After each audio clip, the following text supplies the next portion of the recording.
Hola, ¿qué tal? Mi nombre es Ángel Alfonso Cano Arrieta, del grupo 233B, de la materia Acciones Colectivas. Imaginen que va por la calle y ven que un coche choca contra el carro de su vecino, ¿no? Digamos. El carro de su vecino queda destrozado y uno como ciudadano, por buena gente, decide ir ante un juez a demandar al conductor culpable para que pague los daños a su vecino, prácticamente, ¿no? Porque prácticamente le dañó lo que es el carro de su vecino, lo destrozó, ¿no? Digamos. ¿Qué es lo que pasaría? Y vamos nosotros y demandamos directamente y contra un juez, ¿no? Prácticamente lo que realmente ocurrió.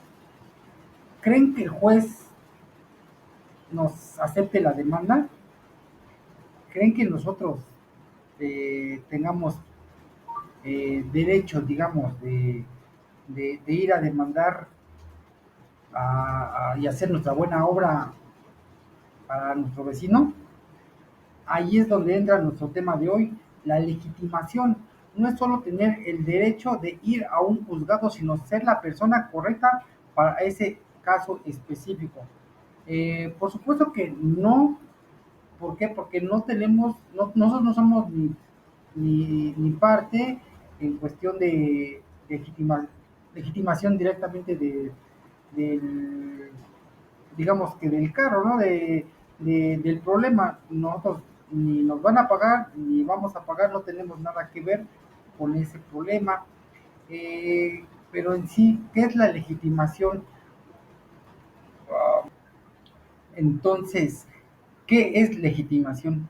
Legitimación, digamos que es el pase de entrada o la llave específica para que exija la ley para que un juez te escuche en un juicio concreto. Digamos que es como que eh, dar entrada para que dentro de un juicio tengamos lo que es derecho a exigir o, por ejemplo, a indemnizar algún digamos, problema, ¿no? Algún detalle que haya tenido.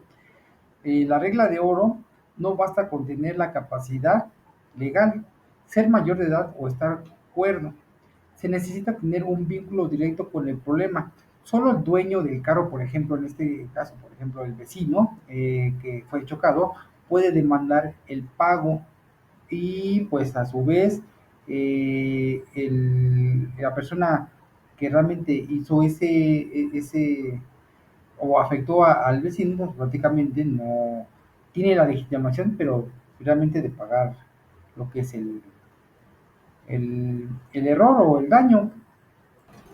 Ok, continuando con lo que es la legitimación, hay dos tipos de legitimación: legitimación en la causa, legitimación en el proceso. Por ejemplo, la legitimación en la causa. La legitimación en la causa de quién es el problema, ¿no? Por ejemplo, es la relación directa con el derecho de fondo. Determina quién es el titular de la historia. Por ejemplo, en este caso de los carros chocados, la legitimación activa el que tiene el derecho de reclamar el dueño del carro chocado, o sea, el que tuvo la afectación. Y legitimación pasiva, el que tiene la obligación de responder el conductor que chocó, no su primo, ni su vecino, ni su esposa, ni su mamá, nadie más que solamente el que realizó lo que es el daño. Entonces, una, como es la parte activa, que es la persona que realmente tuvo esa afectación, y la otra, la parte pasiva, quien realmente hizo esa afectación, el cual tendrá que pagar o el pago del daño, ¿no? De lo que realmente se manejaba en ese aspecto. Solamente esas dos partes van a tener lo que es la legitimación en cuestión de un juicio. Esa es lo que es la legitimación en la causa. Legitimación en el proceso.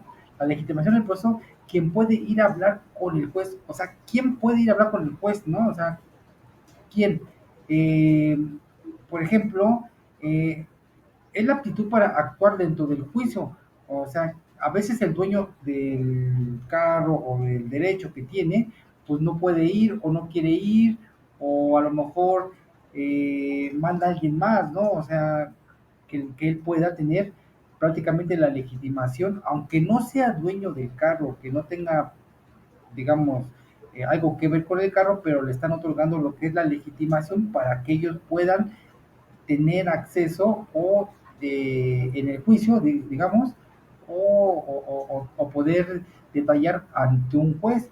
Eh, por derecho propio es la persona, pues prácticamente el titular, será la persona activa, en este caso, de que el dueño del carro pueda ir directamente o por representación, que es lo que les comentaba.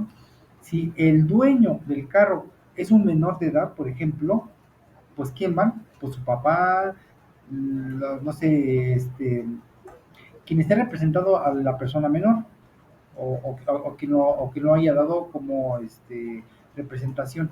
Si el dueño, por ejemplo, es una empresa, eh, pues va, en este caso va su abogado con el poder notarial.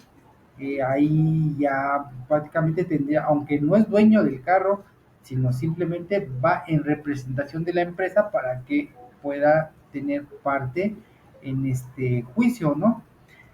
Eh, ok, ahora en conclusión, la legitimación es como un filtro, ¿no?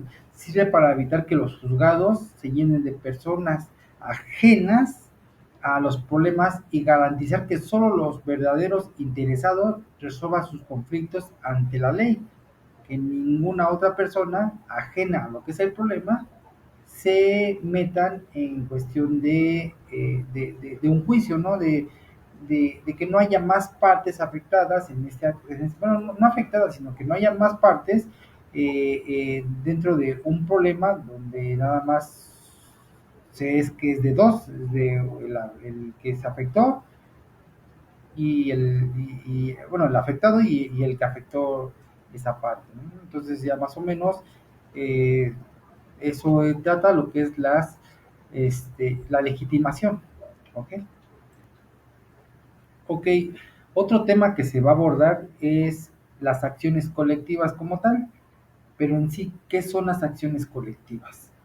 Las acciones colectivas eh, es un mecanismo jurídico que permite a un grupo de personas que sufrieron el mismo daño por parte de un mismo responsable, el cual ese daño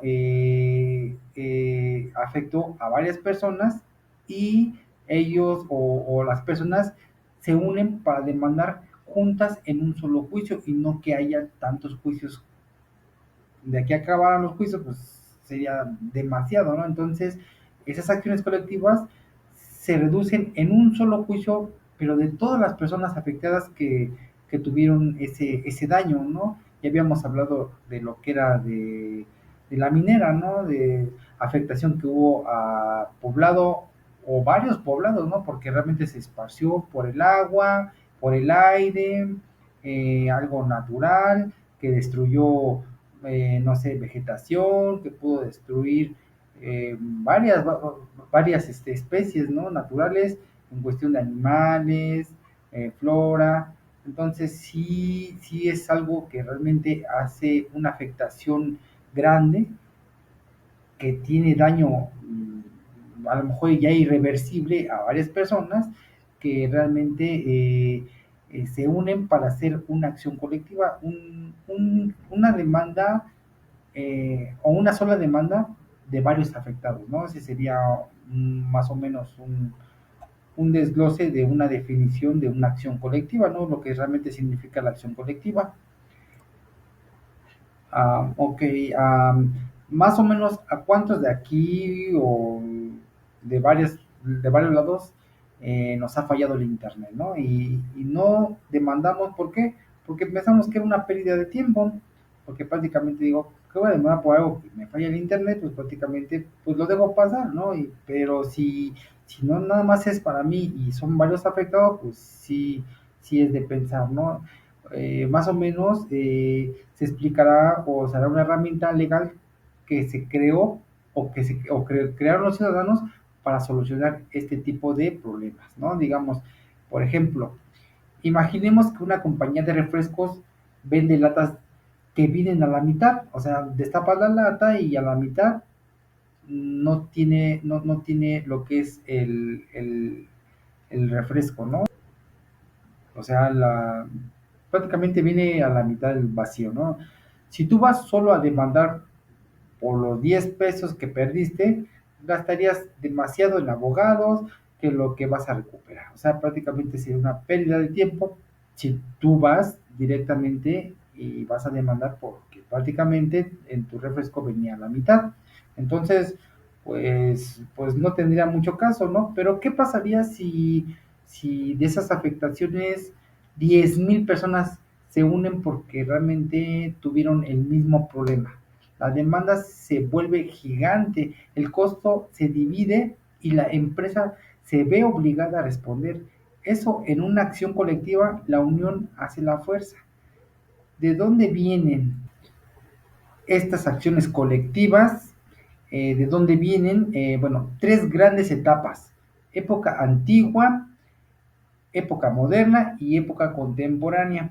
Por ejemplo, en la época antigua, los orígenes en Inglaterra, siglo 17.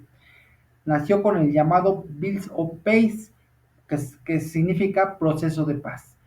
¿Cómo funcionaba esto? Ok, en la Inglaterra medieval, por ejemplo, si un señor feudal afectaba a todo un pueblo, por ejemplo, bloqueaba el acceso a un río, tenía pues prácticamente el poder, ¿no? De hacer y deshacer anteriormente o con la anterioridad. Los jueces permitían que unos pocos aldeanos representaran a todo el pueblo en el juicio. Así se evitaban abrir 500 juicios diferentes por el mismo problema. Entonces era pues prácticamente una economía bastante eh, cerrada. ¿Para qué? Para que no se hicieran gastos de más y se hiciera en muy pocos juicios o en un solo juicio si en dado caso era o era el caso, ¿no? En la época moderna, el llamado el boom, que fue en Estados Unidos en 1966. En 1966 fue lo que es el llamado el boom. Aquí es donde adopta el nombre famoso de class action, que en su actualidad conocemos como demandas colectivas.